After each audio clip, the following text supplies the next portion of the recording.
The wheelchair squeaked against the concrete. That sound, that soft, rhythmic protest of metal and rubber, was the only music Maya knew anymore. She sat outside Chen's Market on 5th and Maritime, her grandmother inside buying milk and bread, the same grocery list for 3 years running. The afternoon was grey. Everything felt grey now. 7 years old, and Maya had already learned the language of loss.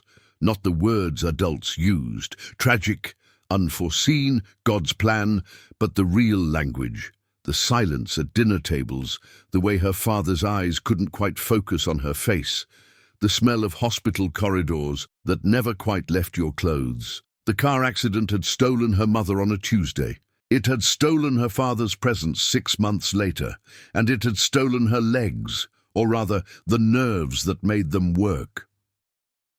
The doctors used words like spinal injury and rehabilitation potential, but Maya understood the truth. The world was now divided into places her wheelchair could go and places it couldn't. Most places fell into the second category. She adjusted the toy cat in her lap, a ratty grey thing with one eye hanging by a thread. Her grandmother had found it at a thrift store. It was the only thing she held now. The sound came first. Not the cat, the sound. Engines, deep and guttural, like the earth itself was growling. Maya's head lifted. Around the corner they emerged, a line of motorcycles, 6 of them, riding in formation. Chrome caught the afternoon light and threw it back in fragments. The lead rider sat tall, his jacket so black it looked like he'd sewn it from shadows. Behind him, others followed like a congregation of thunder. They were heading toward the waterfront, toward the old warehouse district, where the wind smelled like salt and rust. But the lead rider, the one with shoulders like a storm front and a beard that looked like it had never known surrender, he slowed. His bike throttled down to a crawl, and his head turned slightly. Toward her, toward the small, dark-haired girl in the wheelchair, clutching a one-eyed cat, watching them with an intensity that made her seem far older than 7. Jack had ridden for 34 years. He'd been a prospect at 16, a full patch by 19, and a road captain by 32. He'd seen men die on asphalt. He'd held brothers while they bled out into gutters. He'd learned to read the world in the angle of a road and the smell of approaching rain. But he'd never learned to read children, not since Tommy. If you're new here, hit that subscribe button, because what happens next will show you why these men ride. The girl looked at him, not afraid, not starstruck, just present, watchful, like she'd been waiting for him specifically. He stopped the bike. His crew didn't notice at first.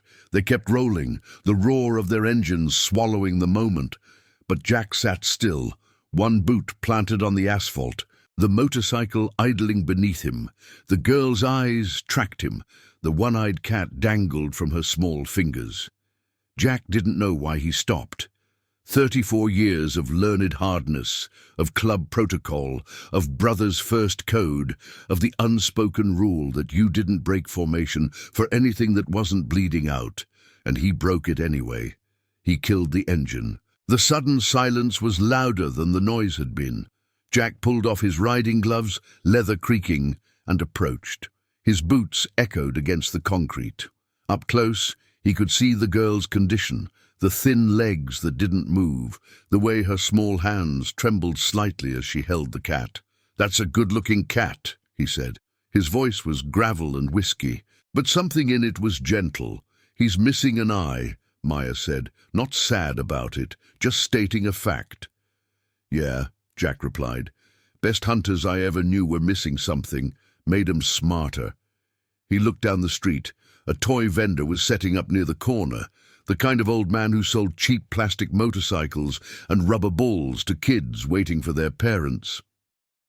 Jack walked over, purchased the smallest motorcycle he could find, red with tiny working wheels, and came back.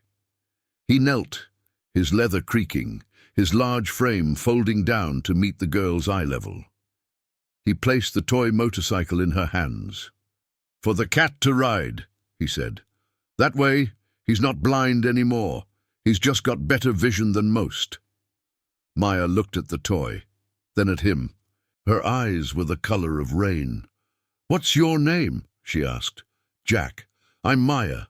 That's my grandmother inside the store. She says I shouldn't talk to strangers." "She's right," Jack said. He stood, his knees cracking. "Good advice. You listen to your grandmother?" "Always," Maya said. Jack nodded. He looked at the toy motorcycle in her small hands, and something in his chest shifted. A tectonic movement, a breaking open of old ground where nothing had grown for years. "Then you're going to do just fine," he said. He walked back to his bike, fired it up, and rode to catch his crew. They were already 3 blocks ahead, waiting at a red light, the rumble of their engines painting the evening in bass frequencies. His road captain, Diesel, pulled alongside him. "You get lost, old man." Jack didn't answer.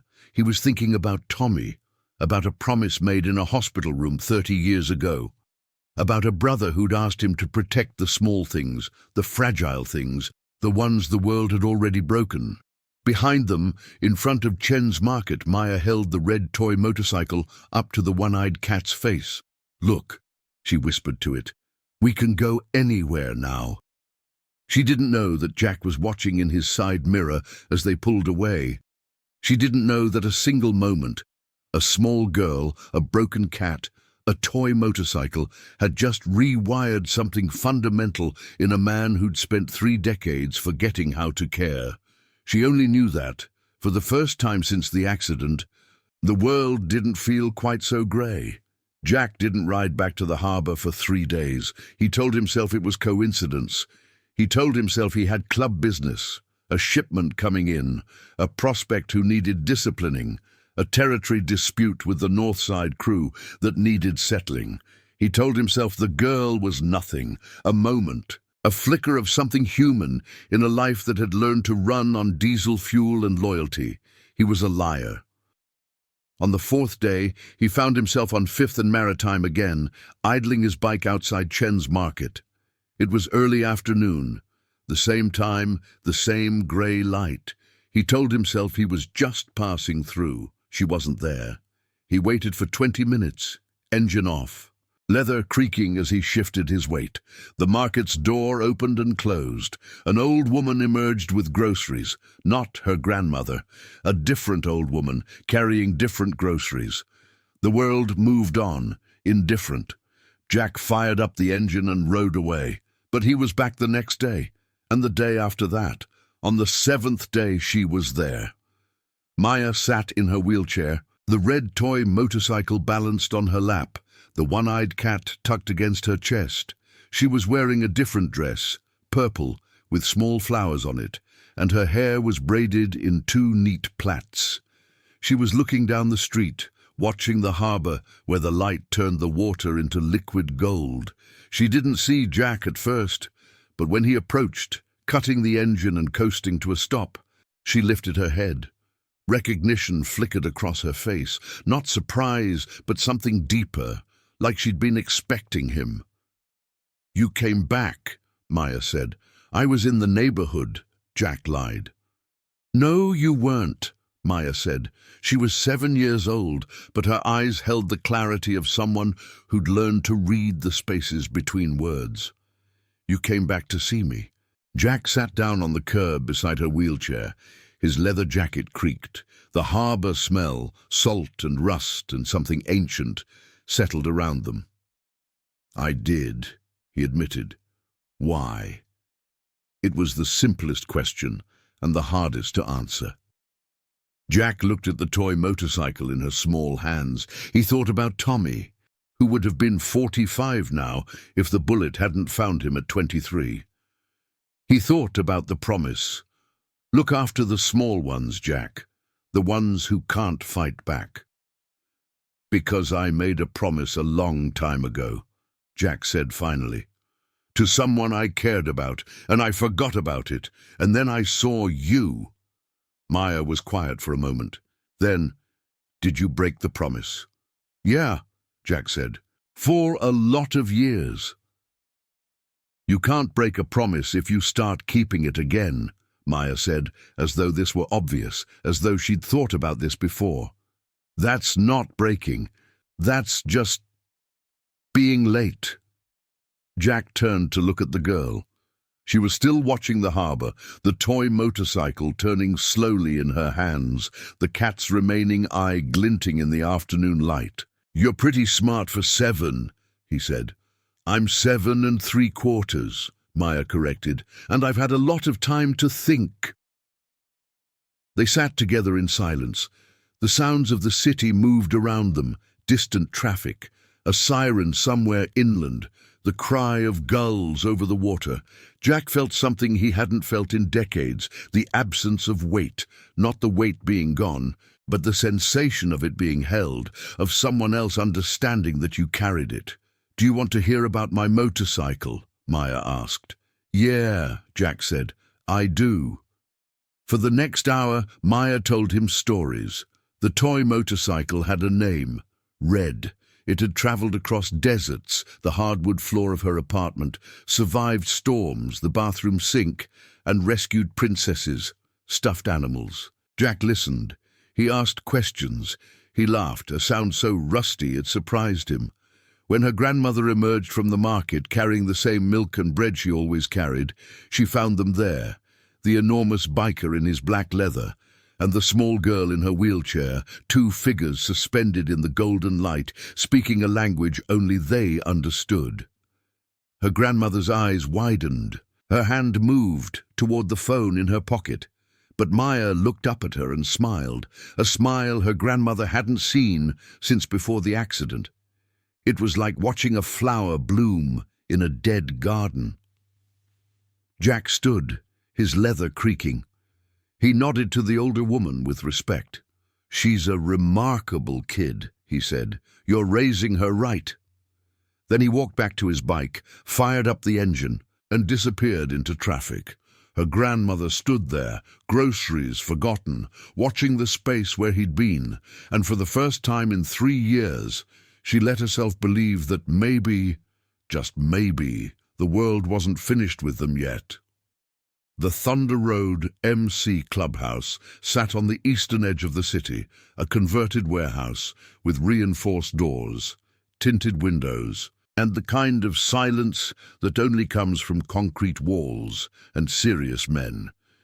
Inside, the air smelled like motor oil, whiskey, and the particular kind of confidence that comes from knowing you control your territory. Jack walked through the common room, where 6 of his brothers were gathered around a poker table, beers sweating in their hands, playing for quarters and pride. They looked up as he passed. "Road captain's got a secret," Diesel called out, grinning. "Man's never here at 3 in the afternoon." Jack didn't respond. He kept walking toward his office, a small room with a desk, a gun safe, and a single window overlooking the lot where their bikes stood like sleeping dragons. But Diesel followed. So did Spider, the club's oldest member at 62, with ink covering every visible inch of his body and scars that told stories no one asked to hear anymore. "Where you been, Jack?" Spider asked. His voice was casual, but his eyes were sharp. In a motorcycle club, absences were noticed, patterns were analyzed, loyalty was measured in presence. "Riding," Jack said. He was pulling paperwork from his desk. Bills, supply manifests, the unglamorous administrative work that kept an outlaw club functioning. "Alone?" Diesel asked. "Yeah." "Same time every day for a week." Jack set down the papers and looked at his brother. Diesel was 48, had been riding with Jack for 17 years, and could read the man like a book written in leather and steel. There was no point in lying. "There's a girl," Jack said. "Sees her sometimes. It's nothing." Spider's expression didn't change, but something shifted in the room. The air became heavier. "Define nothing," Spider said. "She's 7 years old. Lost her mother in a car accident. Father took off. She's in a wheelchair now. I bought her a toy motorcycle. I see her sometimes." There was a long silence. Diesel and Spider exchanged a look, the kind of wordless communication that comes from decades of brotherhood. "And," Spider said finally, "and nothing. I talk to her. Her grandmother buys groceries. I leave. That's it." "That's not it," Spider said. He sat down in the chair across from Jack's desk, his movements deliberate, ritualistic. "Because if it was nothing, you wouldn't be here explaining it, you'd just be doing it." Jack said nothing. "Tommy?" Spider said quietly. "This about Tommy?" Jack's jaw tightened. Tommy had been dead for 30 years. He was club legend now, a prospect who'd been shot during a territory war, who died in Jack's arms in a hospital parking lot. On his deathbed, Tommy had made Jack promise to protect the ones the world discarded. It was a promise Jack had carried like a stone in his chest for 3 decades. "Yeah," Jack admitted. "It's about Tommy." Spider nodded. He stood up slowly, his leather creaking, his movements showing every one of his 62 years. "You're keeping a promise to a dead brother by mentoring a disabled girl. That what I'm hearing?" "Yes." "Alone?" "Yes." Spider turned to Diesel. "Get the crew. Full patch. We're meeting tonight." Diesel didn't question it. He nodded and left, already pulling out his phone to make calls. Spider sat back down. He leaned forward, his weathered hands folded together. "You think you're protecting her alone. But that's not how we operate, Jack. You know that. You wrote that code. I'm not asking the club to—" "I'm not asking what you want," Spider interrupted. "I'm telling you what's going to happen. That girl is now under the protection of Thunder Road MC. Every member of this club will know her name. Every member will watch the harbor. Every member will know that if anything happens to her or her grandmother, it comes back to us." "Spider." "That's how we keep promises, Jack. Not alone. Together." That night, in the clubhouse, Jack stood before the entire crew. 93 members, full patch. They sat on worn leather couches and stood against the walls, their faces scarred and patient, their eyes reading Jack with the precision of predators. Jack told them about Maya, about the toy motorcycle, about Tommy's promise, about the girl in the wheelchair watching the harbor. He expected resistance. He expected complications. What he got was silence. Then Spider raised his hand. Every member of Thunder Road MC raised theirs in return, a gesture of unity, of collective vow, of the kind of loyalty that transcends reason and becomes something sacred. "She's ours now," Spider said simply.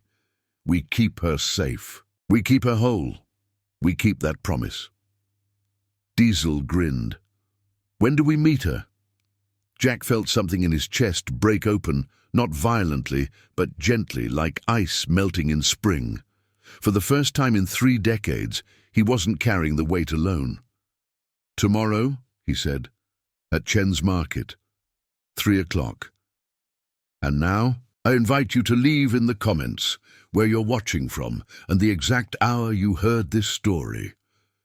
We wish to know how far these northern confessions travel and at what moments they reach you." Maya was drawing when her grandmother told her that Jack was outside. Not outside like he usually was, standing alone by the market. Outside, in front of their apartment building, with more motorcycles than Maya had ever seen. They filled the street, they lined the sidewalk, they stretched down toward the harbor like a metallic river. The sound of them idling together created a bass note so deep it seemed to come from the earth itself. "Grandma?" Maya's voice was small. Her grandmother was at the window, her hand over her mouth. For a moment, she didn't move. Then she grabbed the handles on the back of Maya's wheelchair and pushed her to the front door. Outside, the city held its breath. 93 men in leather jackets stood in formation, their motorcycles behind them, arranged in a semicircle around the building's entrance. They ranged from 20-something to 70, their bodies marked with ink and scars, their faces weathered by road miles and hard choices. Spider stood at the front, his arms crossed. Jack was beside him, his expression unreadable. When they saw Maya in her wheelchair, framed in the doorway, the silence deepened. "Men of Thunder Road," Spider said, his voice carrying the weight of ceremony. "This is Maya. She's under our protection. She is family. This is not a courtesy. This is not negotiable. This is law." One by one, the riders approached. They didn't loom. They crouched, making themselves smaller, meeting Maya's eyes with a gentleness that contradicted everything their appearance suggested. The first was a man called Bear, 6'4", 300 pounds of muscle and tattoo, with a beard like a small animal could nest in. He smiled at Maya with the tenderness of a father. "I'm Bear," he said. "I run deliveries on this side of the harbour. Anything you need, you call. You got my number?" Maya nodded, amazed. Spider had given her a list of names and phone numbers that morning. The next was a woman named Scarlet, one of only 5 female full-patch members of Thunder Road. She had a scar across her jaw and eyes that had seen combat. She sat down on the wheelchair's footrest and looked at Maya eye to eye. "I teach self-defense at the community center," Scarlet said. "When you're older, when you want to, I'm going to teach you how to fight, not with your legs, with your mind, with your hands, with your will. You understand?" "Yes," Maya whispered. One by one, they came, old members and young members. A firefighter named Marcus, a nurse named Elena, a mechanic named Ghost, who didn't speak but drew a small motorcycle on the back of Maya's hand with a permanent marker, and the drawing was so precise it looked like a photograph. Jack stood back and watched. He watched his brothers and sisters kneel before a 7-year-old girl and make silent vows. He watched Spider speak to her grandmother, assuring her in a voice full of authority that no harm would come to her granddaughter. He watched Maya's face transform from fear into wonder.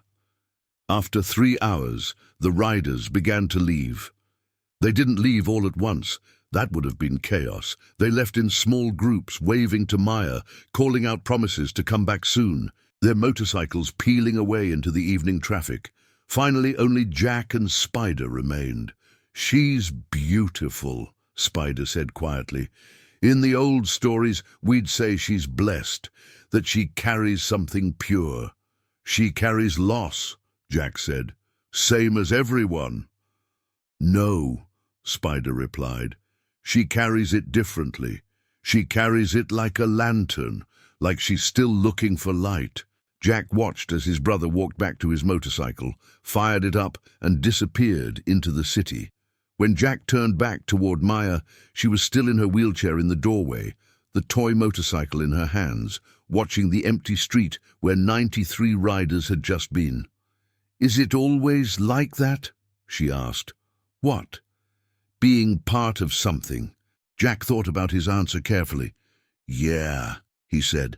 "When it's real, it's like that. It's like carrying light, and it's like being carried by it too." Maya looked at the toy motorcycle. "Red knew," she said. "Red knew you weren't alone." Jack smiled, a real smile, something genuine and dangerous and full of hope. "Red knew," he agreed. October turned into November. The harbour grew colder, the light more angular, the wind carrying the promise of winter, and every afternoon at 3 o'clock, at least one member of Thunder Road MC found their way to Chen's Market. It became routine. It became sacred. On Mondays, Bear brought Maya books, not children's books, but stories about strong women, about survival, about people who'd overcome things that seemed impossible. He'd sit on the curb beside her wheelchair and read passages aloud, his enormous frame hunched to hear her whisper quiet insights. On Tuesdays, Scarlet came and they played chess, a game that had nothing to do with legs and everything to do with strategy, with thinking 10 moves ahead, with understanding that power sometimes meant waiting instead of striking. On Wednesdays, Elena, the nurse, would take her vitals, make sure her physical therapy was on schedule, and sit in companionable silence, teaching Maya the names of medications by playing a game where they rhymed them. On Thursdays, Ghost would bring his sketching pad and draw whatever Maya asked: motorcycles, cats with two eyes, her grandmother, the harbour at sunset. His art was so precise it was like capturing light itself. On Fridays, younger members, prospects still earning their patches, would come and let Maya paint their motorcycles with temporary paint pens, turning their leather-clad bikes into canvases for a child's imagination. By the end of the day, they'd be riding through the city looking like moving masterpieces. Saturdays belonged to Spider and Jack. They'd come together, and Spider would tell stories, real stories, not softened for children's ears, but stories about fallen brothers, about choices made in darkness, about the difference between survival and living. Jack would watch Maya absorb these stories the way the earth absorbs rain, understanding on a level that transcended age. Sundays were family day. At least 15 members would gather outside Chen's market, and Maya's grandmother would bring food, pastries, sandwiches, drinks. They'd have picnics on the harbour, not speaking much, just being together in the way that families do. They'd watch the water. They'd listen to engines idling in the distance. They'd exist in the presence of people who'd chosen each other as family and then chosen her. By November, Maya's world had expanded beyond measure. She'd learned the names of 93 riders. She knew their stories, who'd been in prison, who'd lost children, who'd found love, who'd nearly died and come back to tell about it. She knew which ones had tattoos of the men they'd loved and lost. She knew which ones had children of their own and brought her drawings from them. She knew which ones cried quietly at night, which ones laughed like bells, which ones carried such deep quietness they seemed to absorb sound. And they all knew her. They knew that her favorite color was purple, that she was terrified of thunderstorms but loved the smell of rain, that she'd started physical therapy and was learning to move her feet again. Maybe not walking yet, but movement, sensation, the return of something the world had taken, that she drew pictures of motorcycles and called them portraits, that she dreamed in the language of highways and horizons. One afternoon in mid-November, as Bear was reading to her and Spider sat nearby drinking coffee, Maya asked a question that made both men stop. "Will you always come?" she asked, "even when I'm older, even when I'm not 7 anymore?" Bear and Spider looked at each other. "Always," Spider said. "That's what family means, little one. Always." Maya nodded, satisfied. She went back to her book, but her small hand reached out and squeezed Bear's enormous hand. And in that gesture, in that small, quiet affirmation, 93 riders found their answer to why they rode. Not for territory, not for money, not for the romance of the road, but for this, a child learning that the world could still keep its promises. It started on a Tuesday in November. A man in an unmarked car began watching Chen's market. Marcus, the firefighter, noticed him first. Marcus had the kind of attention to detail that came from a lifetime of reading danger, understanding when a fire might spread, when a building might collapse, when a situation might become catastrophic. He was coming out of the market when he saw the car, a grey sedan parked across the street, engine off, windows up, the silhouette of a man inside. He called Jack. By Wednesday, 7 riders had seen the car.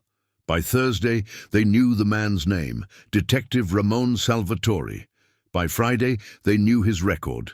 15 years in vice, a reputation for corruption, and a pattern of targeting motorcycle clubs for extortion. Jack called a meeting. In the clubhouse, with all 93 members present, Jack laid it out. Salvatore was investigating Thunder Road, not for legitimate crimes. The club was careful, the club was professional, the club was exactly the kind of illegal operation that kept one step ahead of law enforcement. No, Salvatore was looking for leverage, for blackmail, for anything he could use to squeeze money or information from them. And he'd found it. A 7-year-old girl in a wheelchair, a community activity that looked like grooming, A narrative that a corrupt cop could spin into something dark. He's building a case, Spider said quietly, to make us look like predators, to create a picture where we're a danger to children. Then he offers a deal. Pay him or he goes to Child Protective Services. What do we do? One of the younger members asked. Jack didn't answer immediately. He looked at Spider, at Diesel, at the veteran members who'd been doing this for decades. We prove the truth, Spider said finally. We don't hide. We don't run. We make sure everyone in this harbor knows that Maya is ours, that we're protecting her, that what we're doing is righteous. That could blow back, Diesel said carefully.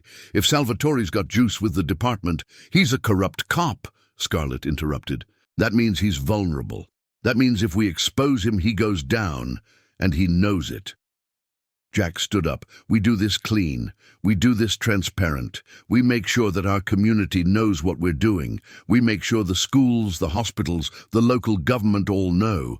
We make sure that if Salvatore tries to move against Maya or her grandmother, there are 100 witnesses ready to testify that we're the only thing standing between her and abandonment.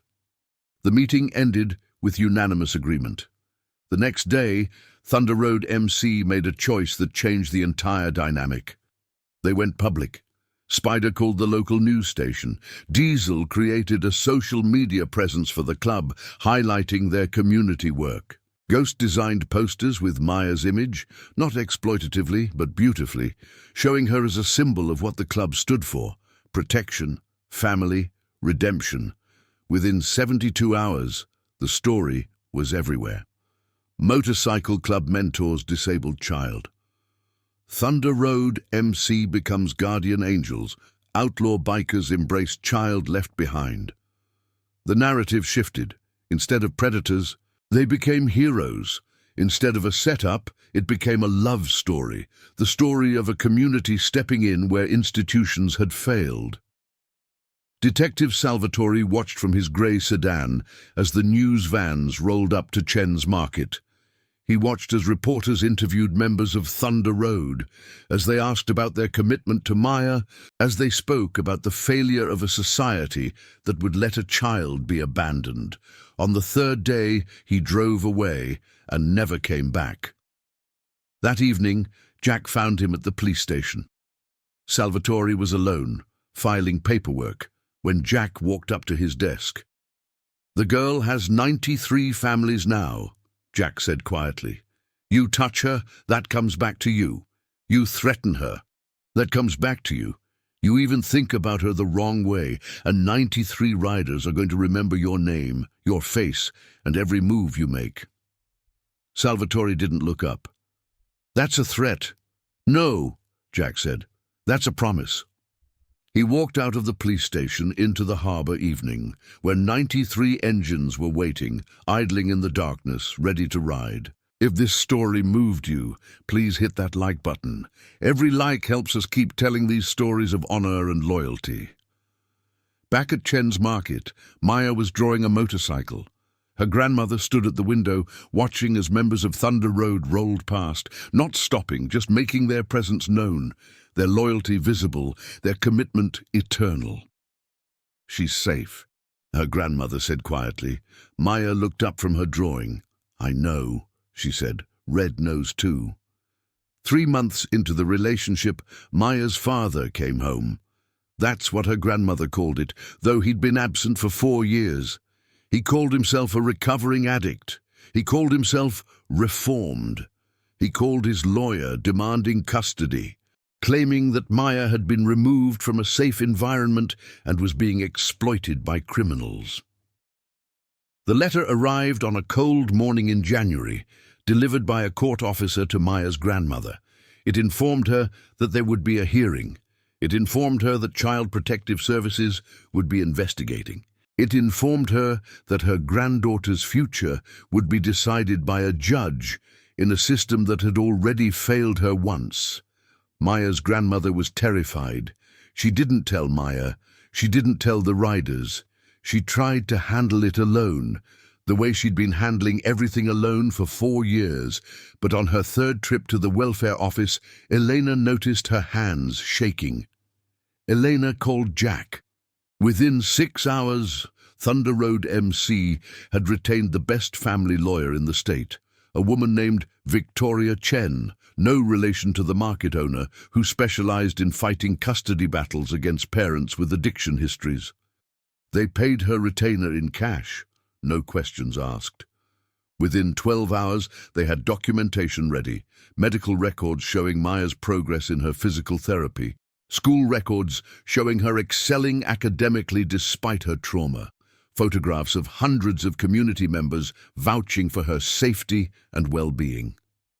Within 24 hours, they had prepared testimony from firefighters, nurses, teachers, and community leaders who would stand in court and swear that Thunder Road MC had not exploited a vulnerable child but had saved her life. But they didn't tell Maya's father.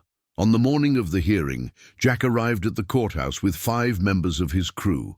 Spider arrived with 5 more. Elena came, Bear came, Scarlet came, Ghost came.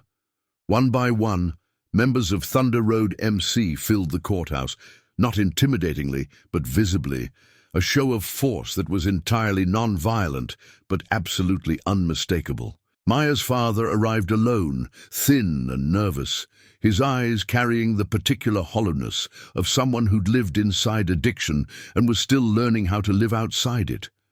The judge was a woman in her 60s, with eyes that had seen every variation of human failure and redemption. She read the file in silence while everyone waited. Then she looked up. "I'm reading allegations that this child was groomed by a motorcycle club," she said. "I'm reading concern that she's being exploited. And then I'm reading testimony from 17 medical professionals, 14 community leaders, and documentation that this child's physical therapy is actually working, that she's moving her feet, that she's regaining sensation, that her academic performance has improved by 30%. She looked at Maya's father. "I'm reading that you've been in recovery for 6 months. That's admirable. But I'm also reading that you weren't present for the 4 years this child spent in survival mode. I'm reading that you showed up now, demanding custody of a child you abandoned, while she's been receiving the most comprehensive care system I've ever seen in a custody case." She looked at Spider. "These men, all of these men, have made a commitment to this child. Legally, I can't validate motorcycle clubs as family, but humanly, morally, I can recognize when a child has been loved back from the edge of destruction." She looked at Maya's father. "Your parental rights are suspended pending your completion of a rehabilitation program. When you've been clean for 2 years, we'll revisit this. But until then, this child remains with her grandmother, with the support network she's established, and with the community that has chosen her." She brought her gavel down like a promise. It was over. Outside the courthouse, in the cold January morning, Spider stood beside Jack, watching clouds move across the sky. "We did it," Spider said. "No," Jack replied. "We're doing it, still doing it, always doing it." That afternoon, back at Chen's Market, Maya drew a new picture. She drew the courthouse steps. She drew 93 motorcycles. She drew her grandmother's face at peace. She drew herself standing on 2 legs, her feet on solid ground. "Is that how it's going to be?" she asked Jack when he came by that evening. "Yeah," Jack said, looking at the drawing. "That's exactly how it's going to be." Spring came to the harbour slowly, tentatively, like it wasn't sure the city had earned another season. By April, Maya could move her feet. Not walk yet, but sensation was returning. Nerve pathways were rebuilding. The human body was remembering how to do what it had forgotten. Her physical therapist said that by summer she might manage short distances with a walker. By next year, crutches. By the time she was 9, independence might be possible. Might. That word that carries all the hope in the world. On her 8th birthday in April, Thunder Road MC threw a party that shut down half the harbour district. They rented the warehouse next to their clubhouse. They brought in food and drinks. They invited the entire community, teachers, firefighters, social workers, doctors. They invited reporters who'd followed the story of the girl and the bikers from its first viral moment to its ongoing unfolding. Maya arrived in a wheelchair decorated with flowers that Ghost had painted. She wore a purple dress, and her hair was braided with ribbons that matched the bikes. When she saw the space, the 100 people gathered in her honor, she cried. But Scarlet was there to hold her, and Bear was there to wipe her eyes, and Spider was there to tell her that she was the strongest person he'd ever met. Then came the gift. Jack wheeled it out personally. It was large, covered with a white sheet, and positioned directly in front of Maya's wheelchair. "Before you were in that chair," Jack said, "you wanted to ride, didn't you? All kids do. They want to feel that freedom, that wind, that power of the engine beneath them." Maya nodded, unable to speak. Jack pulled the sheet away. It was a motorcycle, not a toy, a real motorcycle, a custom-built three-wheeled trike, painted red with gold accents, with hand controls that a person without full mobility could operate. It was a masterpiece. Every detail had been designed for her, engineered for her, created specifically so that she could ride. Ghost designed it, Jack said. Marcus helped fabricate the chassis. Bear modified all the controls. Every member of this club put something into it, and it's yours. Maya looked at the trike. Then she looked at Jack. Then she looked at the 93 riders standing around her, each of them watching to see her reaction, each of them invested in this moment. "I can ride," she whispered. "You can ride," Jack confirmed. They loaded her onto the trike carefully. They gave her a helmet decorated with a roaring lion on the back. They positioned her hands on the controls, and then, with Jack on his own bike beside her, they rode, slowly, carefully, out of the warehouse and into the harbor evening. Maya felt the engine beneath her, the wind against her face, the sensation of movement that had nothing to do with being carried and everything to do with going, with choosing, with freedom. 93 bikers followed behind them, their engines a symphony, their lights a constellation, their presence a testimony. They rode around the harbor. They rode past Chen's market where it had all started. They rode past the hospital where her legs had failed. They rode past the school where she'd learned that the world still had good people. They rode through the city that had once felt too large for a girl in a wheelchair and now felt like the smallest, most intimate space imaginable. When they returned, Maya was laughing, a sound so pure it made grown men cry. Later that night, after everyone had left, Jack found her sitting on a bench outside the warehouse, still in her helmet, holding the keys to the trike. "I want to learn to ride everywhere," she said. "I want to go to the beach. I want to see the mountains. I want to see the world." "You will," Jack said, and he meant it with every fiber of his being. "Will you come with me?" Jack looked at the girl he'd saved and who had saved him, who had given him back the promise he'd made to a brother 30 years dead. "Always," he said. 5 years later. Maya was 13 now, tall, strong, her legs having regained enough function that she could walk short distances, though she still preferred the trike for anything beyond that. She'd become something of a local legend. The girl the bikers saved, the child who rode with Thunder Road MC, the symbol of what a community could do when it chose compassion over indifference. Thunder Road MC had changed too. Not fundamentally, they were still outlaws, still operated in the grey areas of legality, still carried their codes and their violence when necessary. But they were different. They mentored other children. They'd created a scholarship fund. They'd built a community center for kids in crisis. All of it started with a 7-year-old girl and a toy motorcycle. On a warm evening in May, with summer approaching, Jack stood in the warehouse with Spider. They were old men now. Jack was in his 60s, Spider in his 70s. Their hands were marked with age, their movements slower, their voices rougher. but their eyes were still sharp, still carrying the light of purpose. "You ever think about what would have happened if you hadn't stopped that day?" Spider asked. "If you'd just kept riding?" Jack thought about it. "We'd all be the same as we were, carrying weight alone." "Nah," Spider said. "I think we'd still be broken. That little girl, she broke us open in a good way, made us remember why we ride." They watched as Maya came into the warehouse on her trike, now decorated with flames instead of flowers. She was wearing a small version of their club jacket, not officially, but with permission. She was carrying books for the younger kids in the mentorship program. "She's going to ride," Spider said. "I mean, really ride. Leave the harbor. See the world." "I know," Jack replied, "and we're going to ride with her." Jack stepped forward and caught Maya as she parked the trike. She hugged him, something she still did, the unself-consciousness of a girl who'd been loved completely. "I'm leaving tomorrow," she announced. "The road trip begins." Tomorrow, Thunder Road MC was taking her on a cross-country journey. Not all 93 members, that would be chaos, but a rotating group. Scarlett would come first, then Bear, then Elena. They'd show her the mountains she'd wanted to see, the deserts, the oceans on the opposite coast.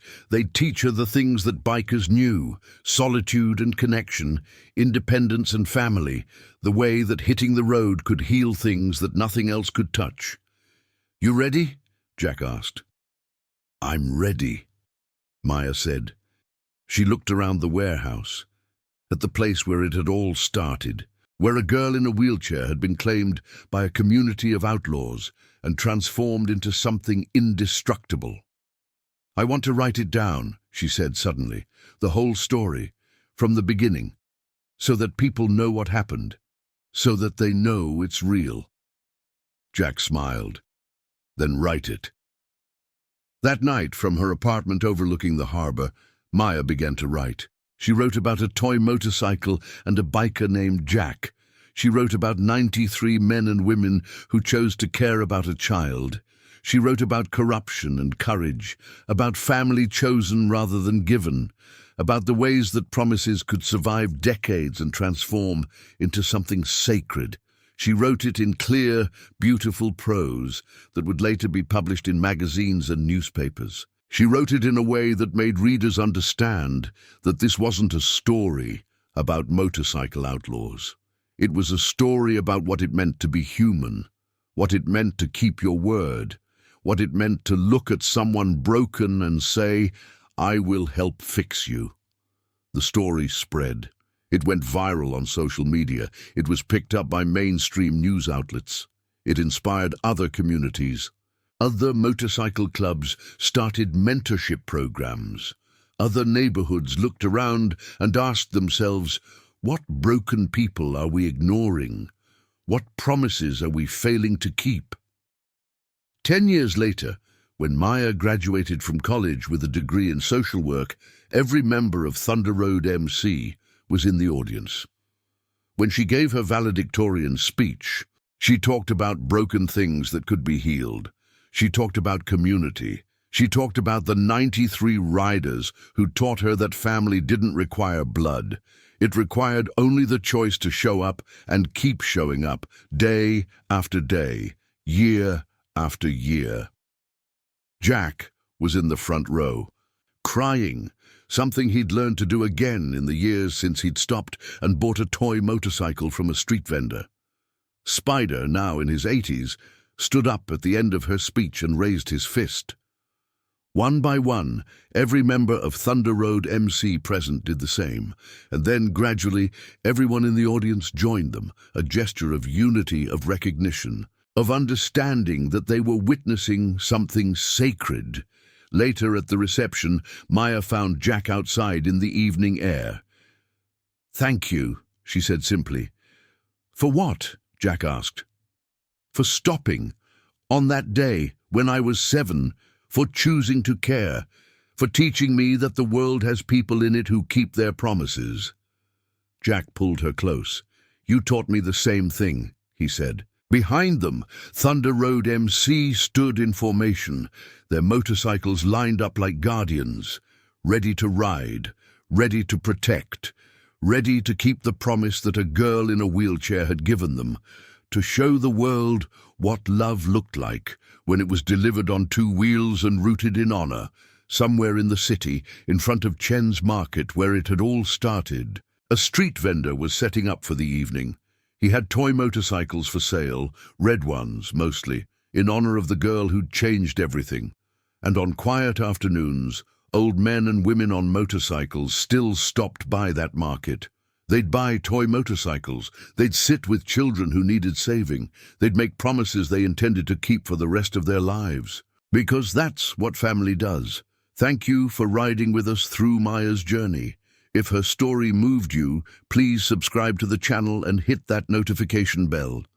We'll be bringing you more stories of honor, loyalty, and the redemptive power of keeping promises. These are the stories we need to tell. These are the stories that remind us that the world, despite everything, still has people in it worth believing in. Ride safe out there.